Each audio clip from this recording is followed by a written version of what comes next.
Hello everyone, Akash this side, and I welcome you all to yet another book review. So I did not post on last Thursday because I was reading about a person's life, and I thought that I won't be able to do justice to it if I did not read another book related to it. So today we are going to be talking about Mahatma Gandhi's My Experiments with Truth, and also about Nathuram Godse's last statement, which he gave in court when he shot Gandhiji dead on 30th of January 1948. So, let me tell you a little bit about how we will go about this in video. So first of all, we will be discussing about Gandhiji's autobiography, which he wrote himself. It covers the event from his childhood to his study in England, and then back to India, and then to South Africa, and then back to India till 1919 or 1920. And so the second book, which is Why I Assassinated Gandhi by Nathuram Godse, is actually a series of statements which was given by Nathuram after shooting Gandhiji in the special court which was set up in Shimla. And it also covers a few things about Godse and all the other accused in that case. So first of all, let's talk about the Gandhiji's book. I've read a lot about Gandhiji. I mean, I won't say intimidated, but I, for a long period of time, wanted to read about him because he's the kind of figure which everybody knows and everybody has an opinion about. So one thing which I've inferred and understood is that the Gandhiji lived for 70 years, and in these years he covered such vast political topics, such vast religious topics, social topics, and he shook so many beliefs, so many customs that and he met so many people as well, that everyone who met him had an opinion of him, and there are thousands of books that are written over him, covering all the aspects over his life. And I mean, in saying whether what Gandhiji did is right or wrong, that's a very tough call because he touched so many topics. You have to know so many things before even commenting on a thing which he did. So that's the number one difficulty which I faced, and that is why I read both the books. And many circumstances. I mean, okay, let's understand it this way. Whatever has happened in past, we know the result of it, and that is why it is very easy to comment upon a thing which has happened, because we know a certain thing, like when somebody takes a certain decision, what's going to happen after that. So that is why it is very easy to infer ki he should have done this or he should have done that. So that is one of the other thing which one has to keep in mind while reading history. I mean, sitting in 2024 and judging the fact that the guy did something wrong in 1890s or 1900s, that is very difficult, because at that point of time they did not know that what's going to happen in the next year or even in the next month. So that is also one of the thing I feel. And what I think is the scrutiny which Gandhi had. I mean, he lived for about 75 to 79 years. For those years, the kind of scrutiny he had. I mean, in South Africa, he was famous. While when he came back from England, he was famous in India. He went to South Africa, he was famous there, worked there, and when he came back to India, he had popularity then as well. And I mean, the kind of scrutiny he had is amazing, because see, somebody like Bhagat Singh, or somebody like take another freedom fighter for example, who, I'm not saying their contributions were small in any way. All I'm saying is they lived a small life, some of them, and we have very less data available for them to talk about them. We have only the specific events which they did. But for Gandhi, it is very different. Like in Gandhi's life, we have those specific events which make him Gandhi, right? So there is that thing as well. Gandhi's life can be divided into three broad stages. One is from childhood till he went to England, then in England, then in South Africa, and back here in India. So from birth to England, and from India to South Africa, and then in India. So let's talk about we'll talk about the phases as well. But one thing which I like about Gandhi is that he's very open to what he does. I mean, he in any way did not try to hide anything in his biography. I mean, he could have easily hidden the fact that he used to steal, he used to lie, he used to eat non-veg, he used to succumb to sexual desires, and also the fact that he used to smoke cigarettes. He could have easily hidden those things, but he did not. He told everyone that yes, I did it. I mean, in the book, he also mentions that he visited a brothel once in India and then once in India. So I mean, he could have easily chose not to mention those things, but he does mention them, and I mean that is the fact that I very much like about them, like about him. Also, in one of the books written on Gandhi, which is My Years with Gandhi, he was his, like, the person who wrote it, I am forgetting his name, but he was his secretary. He mentioned one of the incidents that once Gandhi slept naked with a follower of his to make sure that he doesn't have any sexual desires.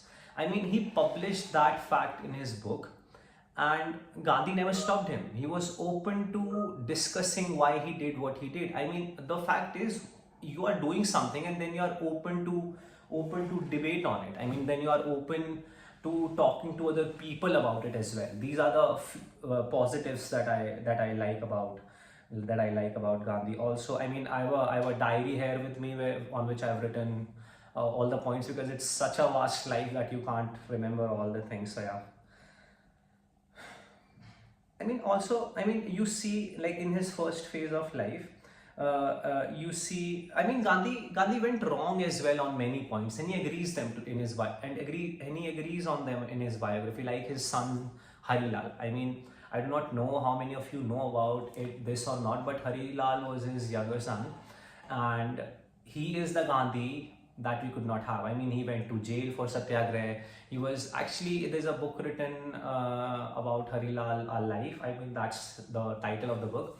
It mentions about Harilal and all of that. Gandhi was also, I mean, he admits his mistake in bringing up his children's education, and he admits that he was a jealous husband. He could not do justice to his wife. He could not teach her. He was always nagging her about where she's going, what she's doing, and all of that. So he admits that. And also, Gandhi is paradoxical as well. I mean, he says that they are not rich people, but his grandfather, his father, all were ministers in courts. And then he went to England, spending 3,000 to 4,000 rupees in 1888. I mean, at that point of time, having 3,000 rupees is a very big thing. And there he maintains a livelihood. He dresses like Englishmen. He takes classes of French, and even tries learning an instrument. I mean, Gandhi is paradoxical as well. I mean, you see phases in Gandhi. It's like you can see him mature throughout the years. That's one thing. And also, I mean, Gandhi, I feel, is a phenomena in a broader sense. I mean, you ask anyone today, like whosoever you know, they have heard about him. When people sometimes refer to Gandhi, they are not referring to the actual person. I think they are referring to that period when he served. I think they are referring to all the activities which happened in that period. I mean, that is Gandhi for you. So, also about the fact that okay, let's talk about the phases. Let's start with the phases. Let's talk about his childhood years. Okay, so. Gandhi belonged to a Hindu family. He was born in Gujarat, did his 10th, and was having difficult time doing his BA in a college when somebody suggested him that he should go to England and be a barrister. There are stories about the fact that his education was sponsored, but when you see his biography, he clearly states that he actually went for sponsorship, but the Englishman to whom he went denied because he did not have a BA, so he went on his own money to England. So there is one thing which I wanted to clear. Also, in this period, Gandhi gets married, has a son, Harilal, which I mentioned earlier. And during this period, you see Gandhi in his raw form. You see him not censored. He steals, he lies, he tries to be a rebel, smokes cigarette, eats non-veg, even though his family was a strictly vegetarian family. But one thing which stand out is that he could assess his mistakes. He could assess his mistakes and admit it to them, and then could make amends. I mean, that's the one thing which stands out. he saw his father serving, he saw Jainism where he was living, and with that as well, he admits that he was a jealous husband, that he did not take care of his wife as he could have or as he should have.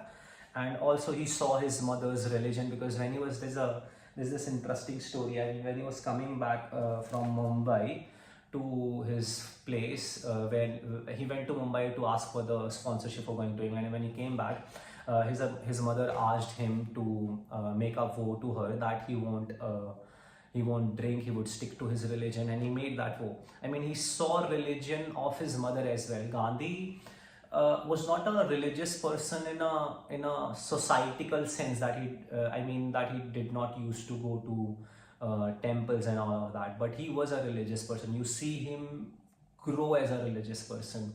I mean, when we'll talk about that as well. And in this stage, one of the interesting thing is he admits going to a brothel in this stage. And also you see the first lights of the fact that he wanted to improve a friend, and he went on to a great length to improve him, but he could not. I mean, you see that as well. And then he goes to England. I mean, in England, I think the question of religion started when he started reading Christian textbook. There were people who wanted to convert Gandhi to Christianism, but he did not, because he wanted to follow the religion which his family has given him. In England as well, Gandhi admits to many mistakes. Number one is he did not disclose the fact that he was married, and once what happened was one of his friends sets him up with a girl, and once he realizes that this is going far, he tells them that he's married and all of that. I mean, again, that he assesses a mistake and then he corrects it. I mean, that you can follow here as well. In England, you can also see the lifestyle of Gandhi. I mean, here it is that he started experimenting his diet. He sticked to vegetarianism. He read books about that, met people, met the vegetarian society, started a society in his local hood as well for vegetarianism. It is here that he started experimenting with the monetary things. I mean, he used to walk a lot and first for saving money. I mean, you see him growing to a man during his days in England. And he reads a lot as well on different topics. I mean, in England, he basically he was there for 3 years, completed his education, became a barrister, and then he came back to India. So I mean, there is that. And then about the South African years. I mean, the interesting story about going to South Africa is when Gandhi came back to India, his brother asked him to set up his practice in Bombay. So he went to Bombay and he took up a case there of a lady. And when he went to court, he could not speak. So he paid another lawyer to fight that case for that lady. The lady eventually won. But that was when Gandhi realized that he was not ready because he did not have practice. So he went back to Rajkot, and his brother there, in partnership with a firm, started giving him legal work, and there that's how he started his legal life. Eventually an offer came up from a Seth that there is a case that they have in South Africa and that he should go there and help them. Basically they sent him to South Africa for as being an interpreter, because they did not know English and all the work was in English, and he was a Gujarati as well, so he could communicate them well what was happening there. So that's how he went to South Africa. And you have to see that when he went to South Africa, he already had kids. He was not paying attention to them at any stage of life, and that's what he admits, that he could not pay attention to his children. And he goes to South Africa, sees all the discrimination, and it struck him that Indians are being treated here very differently. And there are many episodes which happen in South Africa as well. Let's talk about them. Okay, so indentured Indians. What are these people? What happened was, when Britishers gave dominion status to South Africa, they were settled there as well, and they wanted labor for the sugarcane farming, or for farming. For farming, they wanted labor. So they started hiring laborers from India, and they were hired under an agreement that after 5 years they'd be converted into citizens. And when Indians went there, they not only did the work which was they were to do, but they also started doing business there and started thriving. And this somehow struck the British government that no, this can't go on, because they can't be our bosses and all of that. So they started taxing these indentured Indians for entering South Africa. Transvaal was one region. So that is the story of the tax. So they used to tax every person who used to enter that region. And okay, so yeah, this was one story. Give me a moment. I have one more story.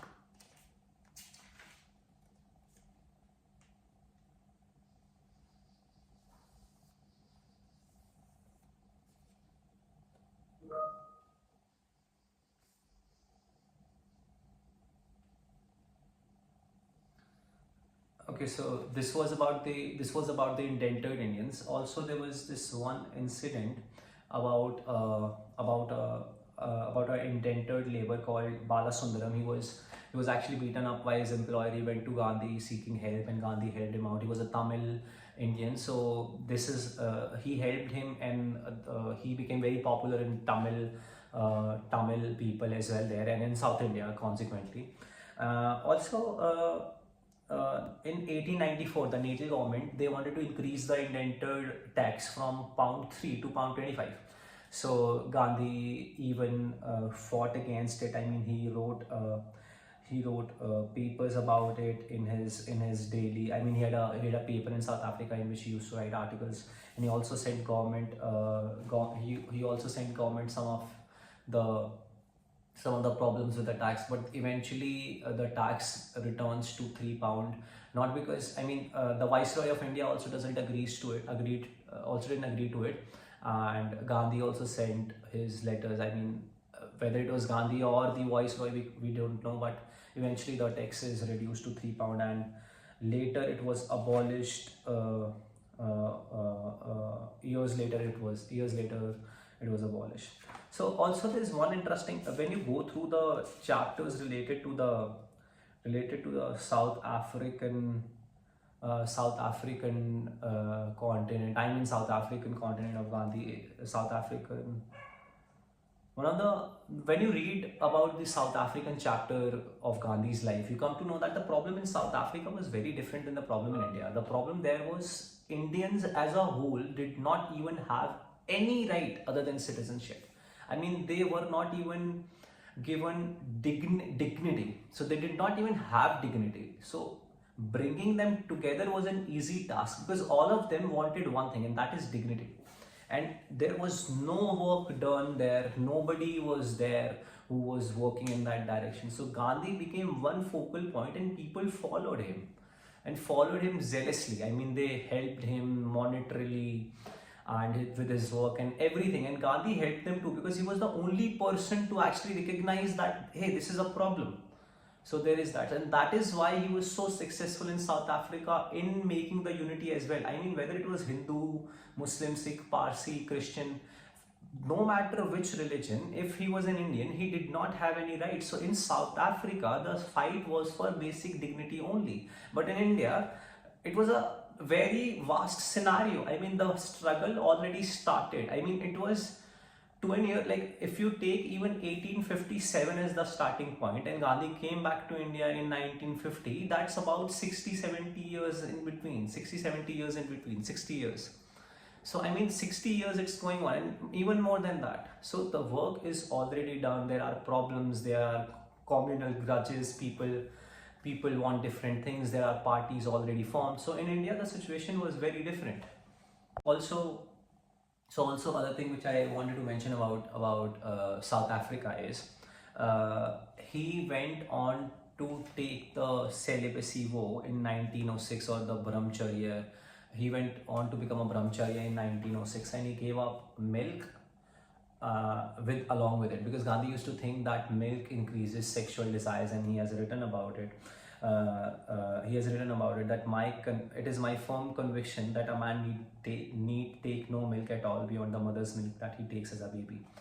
He made a vow that he would not take milk, but then what happens is once he becomes too much ill, and then doctor suggests him to take milk for the nutrients, and then he modifies his vow to actually take goat's milk. I'm mentioning this because when Gandhi talks about the Brahmacharya vow in those chapters, he mentioned that whenever somebody takes a vow, he knows the restraints he's putting on himself. I mean, when he said he won't take milk, by milk he meant everything that is covered under milk. I mean, but he followed the vow to the letter in a sense. I mean, he talks about कि किसी भी एक वादे को आप या तो letter के अकॉर्डिंग कर सकते हो, या फिर उसकी कि वो वादा क्या कहता है, उसकी सेंस क्या उसके अकॉर्डिंग. तो गांधी ने यहाँ पे उसकी सेंस को छोड़ा और उसके लेटर को फॉलो किया. और गांधी ने पहले ये बोला था when he was explaining in those chapters that whenever you make a vow, you follow it in its original sense and not in the letter, because original sense में करना is a much more difficult task और कमजोर लोग उसको letter से follow करते हैं. I mean, there is the paradox which you see, and the problem with why I'm mentioning this is the problem I have with the followers of Gandhi is the fact that they make him so that कि उसने कभी कुछ गलत करा ही नहीं. I mean, वो बंदा खुद कह रहा है कि मेरे से ये गलतियां हुई हैं. Then why do you want to make him so that he never committed a mistake? So that's why I mentioned this. And also there is one more thing which I wanted to mention about South Africa in particular.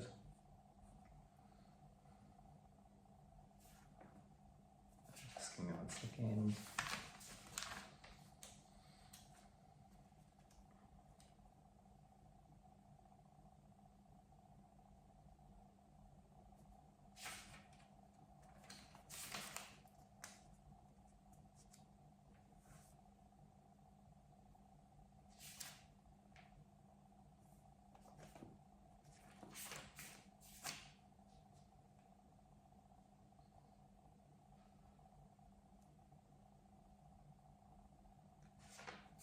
Yeah, so one more story which I wanted to mention about South Africa is the fact that he was fighting for a case. It was about accounts. तो होता क्या है कि जज एक settlement offer करता है, और वो सेटलमेंट जितनी होनी चाहिए, अगर वो एक्स होनी चाहिए थी तो वो एक्स प्लस सम अमाउंट थी, वो गलत कैलकुलेशंस की वजह से. तो Gandhi pointed out to the senior barrister कि हमें ये एडमिट कर लेनी चाहिए mistake.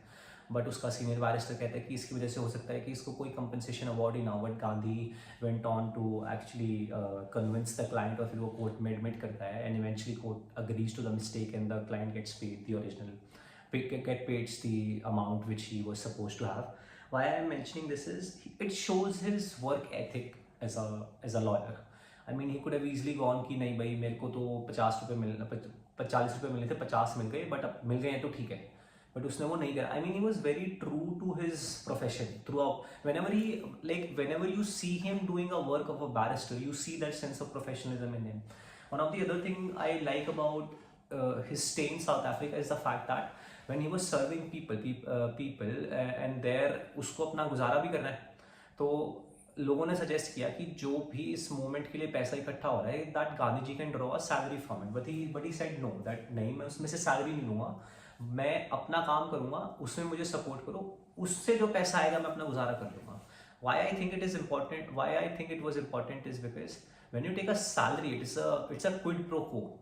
I mean, you are not doing it from the fact that because it was wrong and it needs to be done, but from the fact that you are getting paid. So he saw that. I mean, ये चीज़ें लगती बड़ी छोटी हैं, but बाद में जाके बहुत बड़ी हो जाती है. And he also, there was one part about whether using the moment's money in a business affair. वो भी बहुत अच्छा chapter है. I mean, you see him getting mature because when he was in South Africa, he's in his mid-30s and 40s, right? And he's also going through his life crisis. I mean, वो barrister है, England से पढ़ के आया है, और फिर उसका प्रोफेशन छोड़ना पड़ रहा है, उसका काम बहुत लिमिटेड रखना पड़ रहा है बिकॉज वो पब्लिक वर्क में की तरफ जा रहा है. On the other hand he has his kids जिसको उनकी एजुकेशन देखनी है. वो भी वो नहीं देख पाता. I mean, other about his kids' education, which I wanted to comment upon. Gandhi never wanted his kids to go to school and have an education like he had. He wanted to give him education by himself, but he was never able to do that. And the reason why his son Harilal grew apart from him is that after coming to South Africa, Harilal was sent again to Ahmedabad for completing his education. So I mean, there is that fraction as well. His kids were like Harilal wanted to be a barrister like him, but he never allowed him to go to England. Also, there's a story which runs that Gandhis were Muslim. There is no basis to this story, but one thing which I think why this story runs is because of the fact that Harilal once was converted to Islam. He did it just so that कि वो अपने पापा को मतलब गांधी जी को बुरा feel करा सके, and then after a year he converted back to Hinduism. I mean, the life of Harilal, if you read it, you see the failure of Gandhi as a father.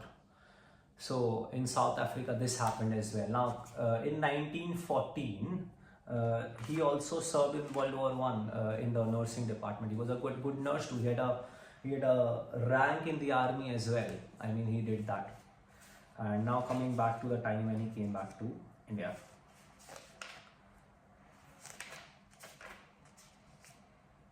Okay.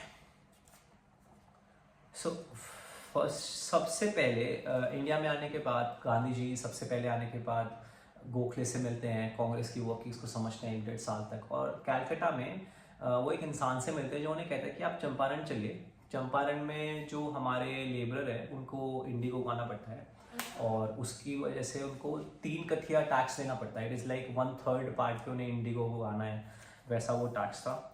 और गांधी जी 1 साल तक मना भी करते रहते हैं, बट इवेंचुअली वो चंपारण जाते हैं, और Champaran movement, as we all know it, इतना बड़ा बनता है. चंपारण मूवमेंट की सारी स्टोरी हमारे फर्स्ट प्रेसिडेंट राजेंद्र प्रसाद जी ने लिखी हुई है. And then he goes to the mill worker strike in Ahmedabad, and then from Ahmedabad he goes on to the Kheda district to help the laborers and farmers there. I mean, when he came back to India, everything that he did is actually related very closely to the workings of government and our freedom struggle, and we all know what are the things he did after coming back to India. But one of the few things which I wanted to touch upon is the Khilafat movement. So, Khilafat movement 1919 से 1922 तक चला. होता क्या है ना कि world war 1 में तुर्की हार जाता है और ऑटोमन एम्पायर ख़त्म हो जाता है, और उस टाइम पे खिलाफत ख़त्म हो रही होती है, और पूरे वर्ल्ड में इसके खिलाफ एजिटेशंस चल रही है मुस्लिम कम्युनिटी में, और इंडिया में सबसे ज़्यादा होता है. इंडिया में अली ब्रदर्स इसको वो कहते हैं कि खिलाफत ख़त्म हो गया तो मुस्लिम रिलीजन पे खतरा है, और they start a rebellion against British because Britishers defeated the Ottomans. They started this rebellion not because they wanted independence from British. That's point number 1. They started is because it was affecting their religion. Okay, so this was the basis of Khilafat.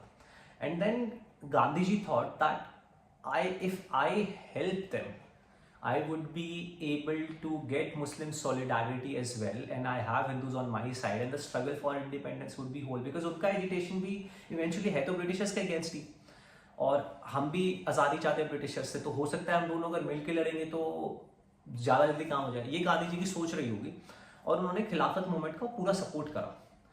Okay, होता इसके पीछे काफ़ी reasons है कि उन्होंने गलत किया, सही किया. मेरा पर्सनल मानना ये है कि the thinking which he had was right. His heart was at the right place, but it was not the right decision, because number 1, आपने एक कम्युनिटी के कम्युनल प्रॉब्लम को, एक रिलीजियस प्रॉब्लम को नेशनल सिग्निफिकेंस दे दिया. आपने ये चीज़ एडमिट कर ली कि हाँ, जो उनके साथ रिलीजियस तौर पे हो रहा है वो गलत हो रहा है. आपने ये दिखा दिया कि आपका उनके प्रति सॉफ्ट साइड है, कि आप मुस्लिम्स को किसी भी कंडीशन में हिंदूज़ के साथ लाना चाहते हैं इंडिपेंडेंस के स्ट्रगल में, और आपने वहाँ से वो चीज़ शुरू करी. अब दूसरी बात होता क्या है ना कि कॉम्युनल लाइंस पहले ही हमारे यहाँ बहुत डिवाइड हो चुकी थी. 1909 में जब रिफॉर्म्स आए तब इलेक्टोरेट्स मिल चुके थे माइनॉरिटीज़ को, और मुस्लिम्स का अपना सेपरेट इलेक्टोरेट्स था. अब एक बड़ी अच्छी लाइन है कि जो बंदा अपने कम्युनिटी के इलेक्टोरेट से चूज होके आ रहा है वो अपनी कम्युनिटी पे ध्यान देगा ना, उसको क्या फ़र्क पड़ता है दूसरी कम्युनिटीज़ में क्या हो रहा है. तो आपने उस चीज को और सिग्निफिकेंस दे दी, ठीक है। दूसरा, आपने अपने मोमेंट को स्ट्रे कर दिया कि पहले आप इंडिपेंडेंस के लिए लड़ रहे थे, अब आप रिलीजन के अगेंस्ट भी लड़ रहे हो। दूसरा, खिलाफत को जब आपने खिलाफत को आपने सपोर्ट दे दिया, फिर जो एजिटेशंस हुए पूरी कंट्री में, specially in the place Moplah में रिबेलियन हुआ केरला के अंदर, जिसमें मुस्लिम जो लेबरर थी उसने हिंदू लैंड ओनर्स के अगेंस्ट बहुत सारी किलिंग्स हुए, वो सारा रिबेलियन हुआ। वो सारी चीज़ें इस चीज़ से लिंक हो गई कि आपने उनको सिग्निफिकेंस दिया और वो इतना बड़ा हो गया, आपने अली ब्रदर्स को पावर दे दी। तो this was one of the, I would say mistake, but a step which he should have calculated more, right? This is one thing which I think is the one of the bases of why people think that Gandhi was not with Hindus, or he was against Hindus, whatever you wanna call it. And this was also one of the reasons why God say shot him. So yeah, Khilafat moment. After that, one more thing which I want to discuss upon is 1919 में हमारे जबकि viceroy Chelmsford ने एक meeting बुलाई discuss करने के लिए, क्योंकि उनको वॉर के लिए रिक्रूटिंग करनी थी। उस टाइम पे भी गांधी जी ने क्या किया, उस टाइम पे गांधी जी ने अग्री कर लिया कि हम वहाँ रिक्रूट करा देंगे, बट हमें इंडियंस को रिक्रूट करा देंगे ब्रिटिश आर्मी में, बट आपको मुस्लिम्स की प्रॉब्लम्स को ध्यान देना चाहिए जो वो खिलाफत के अगेंस्ट कर रहे हैं। उसने वहाँ भी वो लेटर में उन्होंने सपोर्ट करते हुए लिखा है वाइसरॉय को। This is all documented, I am not स्टेटिंग anything जो मुझे ठीक लग रहा है, दिस इज ऑल डॉक्यूमेंटेड। सो आपने यहाँ भी सिग्निफिकेंस दिया उस चीज़ को। एक रिलीजियस प्रॉब्लम को आपने नेशनल सिग्निफिकेंस यहाँ भी दे दिया। दूसरा, 1919 में जो ये ब्रिटिश गवर्नमेंट ब्रिटिश आर्मी के अंदर भर्ती होने की बात हो रही है, इसमें हिंदू महासभा का भी बहुत बड़ा पार्ट था, बिकॉज हिंदू महासभा भी उस टाइम लोगों को कह रही थी कि आप जाइए ब्रिटिश आर्मी में भर्ती हो जाइए, ताकि आप लोगों को युद्ध कला आए और आप लोग अपने देश के लिए इस युद्ध कला को यूज़ कर पाए जब टाइम आए। तो ये भी एक छोटा सा एनेक्डोट है इसके साथ में। नाउ 1919 में उस मीटिंग के बाद गांधी जी वाइसरॉय को एक लेटर लिखते हैं, ठीक है। उस लेटर की जो लैंग्वेज अगर आप उसको पढ़ो तो आप उसको दोनों तरीके से ले सकते हो। One is that he is negotiating India's freedom with the British, की अगर हम वर्ल्ड वॉर 1 में आपका साथ देते हैं तो इवेंचुअली आप अपनी फ्रीडम के लिए लड़ रहे हो, हमें भी अपनी फ्रीडम के लिए लड़ना है, तो आप इंडिया को डोमिनियन स्टेटस तो आपको देना ही चाहिए, बिकॉज इवेंचुअली हम लोगों को वही चाहिए, और अगर आप नहीं दोगे तो उसके अगेंस्ट एजिटेशन लोगों की बढ़ेगी। गांधी की ये लैंग्वेज है उसके अंदर, लेकिन अगर आप उसको पढ़ो तो आपको समझ में आता है कि आप उसको नेगेटिव सेंस में लेके जा सकते हो, इन अ सेंस कि गांधी की लॉयल्टी ब्रिटिश एम्पायर की उसमें दिखती है कि he was very loyal to British Empire, and there is a story that goes on that when England was bombed in World War I, Gandhi cried about the thought कि Westminster Abbey पे bomb तो नहीं गिर गया। He cried about it. This is also a documented fact. So आप ये सब भी देखते हो इन सब चीज़ों में।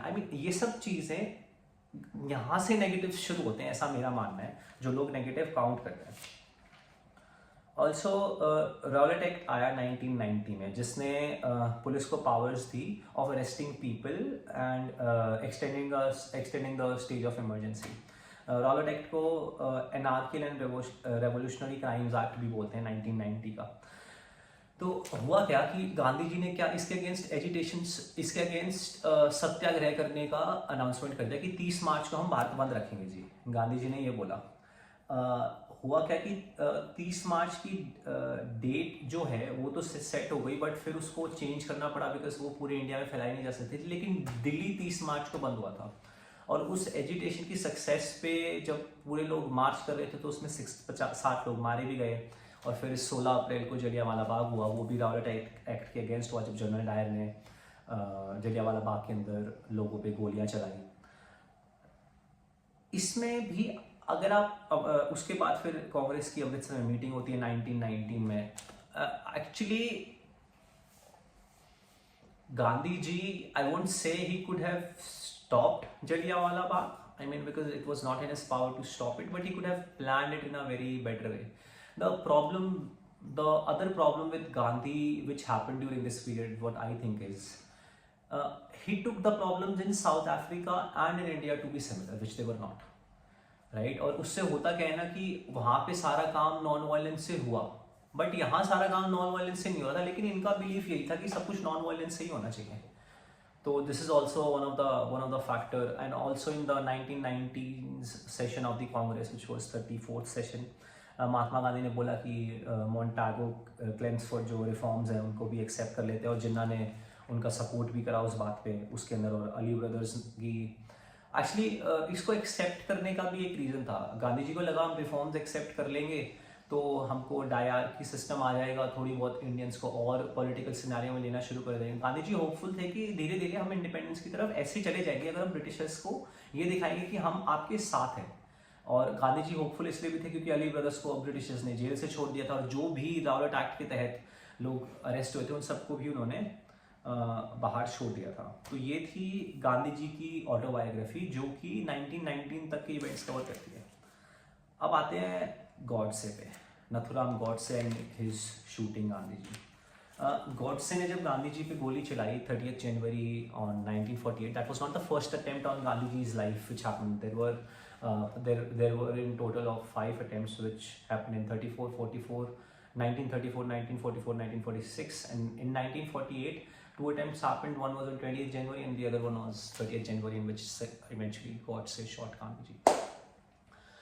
One of the most interesting fact about the shooting is Veer Savarkar was also on the list of accused persons for Gandhiji's death. The other thing is, which I find very, very surprising, is the fact that Nathuram Godse entered Birla House on the 30th of January with a gun, with an automatic gun in his pocket. Nobody checked him. Police was there, Gandhiji's personal security was there, everybody was there. But nobody checked him. And then Godse fired the shot, and then the proceedings, fired the shots. He did not even resist anybody.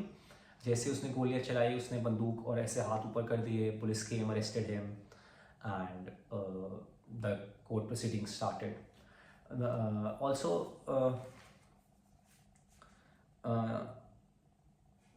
there was no act at that time in Delhi जिसमें आप एक special court को बना सको, तो वो act भी पास हुआ इस शूटिंग की वजह से।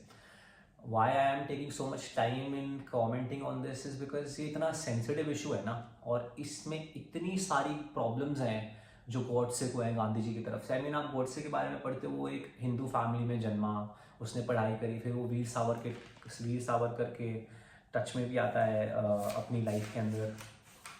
एक सेकेंड,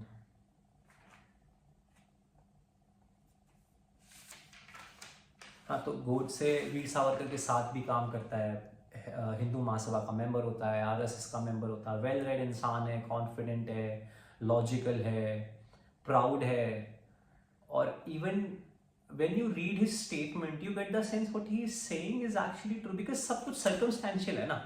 I mean, अभी एक statement है, जैसे Gandhi ji had a friend called कैलनबा, तो कैलनबा और गांधी जी ने सेलिबसी साथ वॉ ली थी, और वो लोग अपनी डाइट्स पे एक्सपेरिमेंट कर रहे थे। And in a letter Gandhi ji wrote to him कि ये the bottle of Vaseline which is lying on table reminds me of you. So now this statement means 2 things, depends upon कि आप किस तरफ से इसको देखना चाहते हो। Number 1 is the obvious one, number 2 is the fact that वो लोग नंगे पैर चलते थे, उनके पैरों में छाले पड़ जाते थे, वो लोग वैसलीन लगाते थे। I mean, this is the reason, this is the actual reason. तो गॉडसे के कमेंट्स इतने ज़्यादा सर्कमस्टेंशियल हैं कि वो सही लगते भी हैं। इवन द जज who was presiding the hearings, GD Khosla, he wrote in his memoirs that अगर जूरी बैठती तो अक्विट करती नथुराम गॉडसे को, बिकॉज उसने इतना एक्सटेंसिव आर्ग्यूमेंट दिया है कि why he shot Gandhi ji. He was very much against about his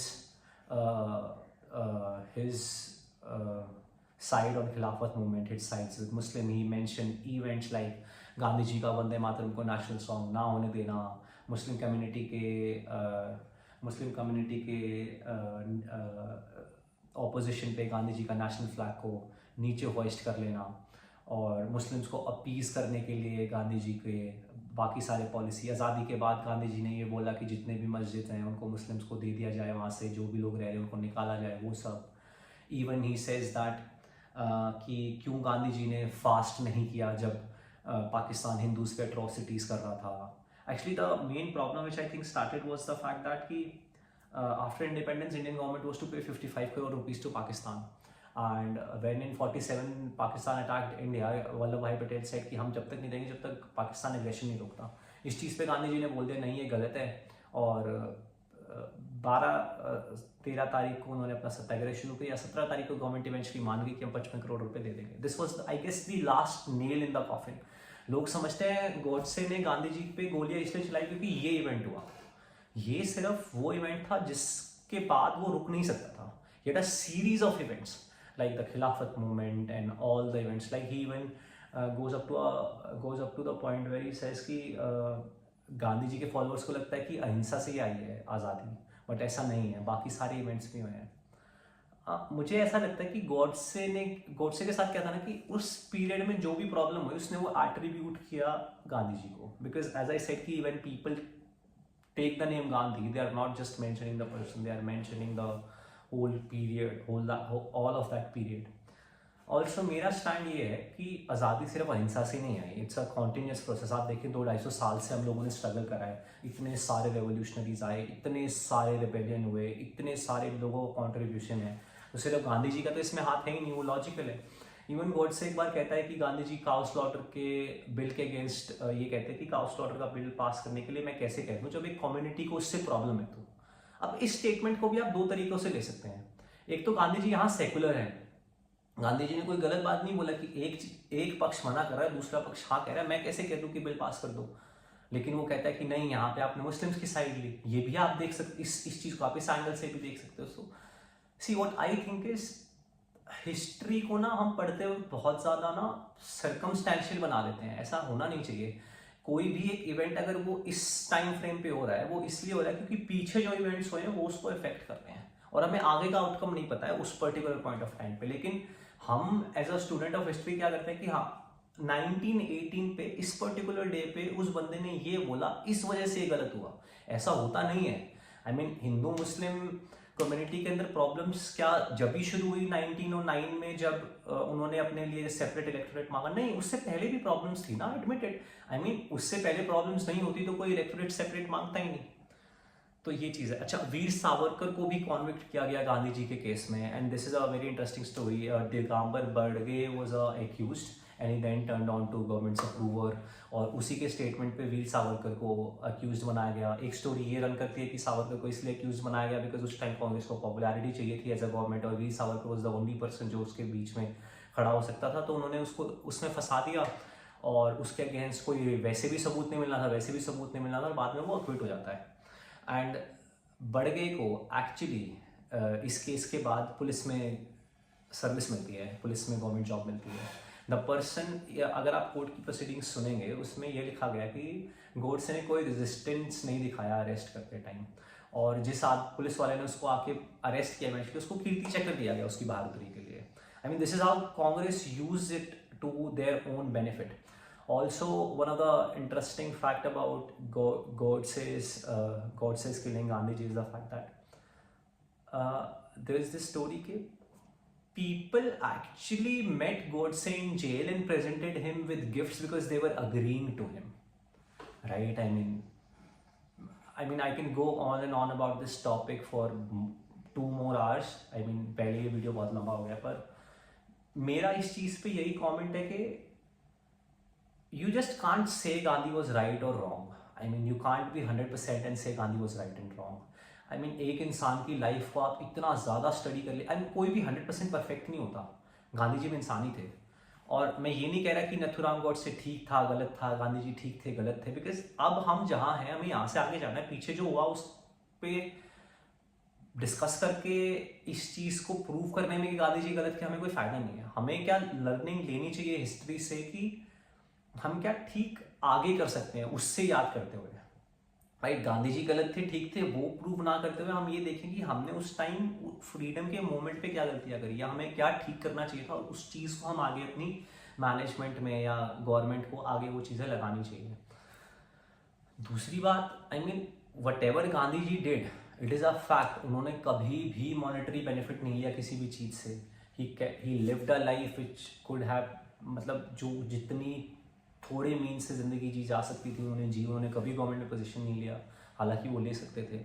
I mean ये भी फैक्ट्स ही हैं। और गॉडसे का ये कहना अपनी स्टेटमेंट में कि उनको खिलाफत को नहीं सपोर्ट करना चाहिए था, काउ स्लॉटर के बिल को नहीं अपोज कर देना चाहिए था, कांग्रेस 55 करोड़ रुपए के लिए कांग्रेस को नहीं फोर्स करना चाहिए था, ये भी ठीक चीज़ें हैं अगर आप इनको देखो तो। And what I'll do is I'm gonna read more books about the India's struggle to independence, and I'm gonna come back with more reviews. If you like the review, do hit the like button and leave a comment. Thank you. Bye bye.